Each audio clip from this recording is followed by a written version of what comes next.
So here you see the metal tube I'm using to protect my camera and an upside down rail to attach it to my sniper rifle. The first thing we did was cut a copper tube apart and make it flat so it will help the heatsink of the camera. If you don't do this, there's a possibility that the camera is going to overheat. Then we filed it down so it has no sharp edges, and then we put the copper plate on the camera to see if it fits. So we cleaned the copper plate and the camera with some ethanol, and that way the glue will stick better to the camera and the copper plate. After we cleaned it, we glued the copper plate to it, and we almost glued our buttons, so please make sure you don't.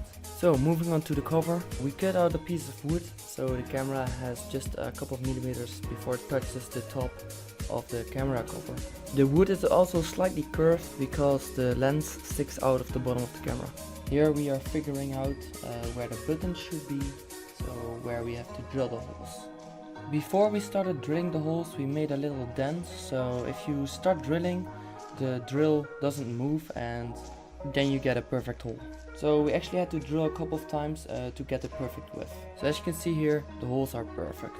So next step was cutting down some screws, and those were going to be the buttons. We also glued some rubber on there so the screws would touch the buttons better. After that we drilled some holes in the bottom side of the scope cam so we can lift up the wood inside and we can adjust the camera. With some magical device we made some screw threads in there so we could screw in the screws. Here you guys see the screws sticking out, so that means that we can adjust the camera. So now lay the screws that you cut off in the holes that you made for the buttons.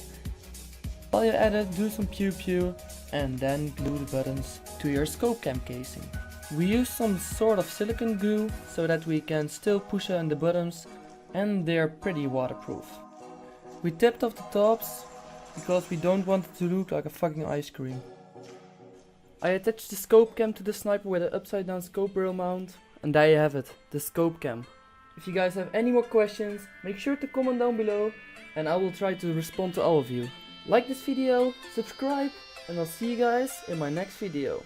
Peace.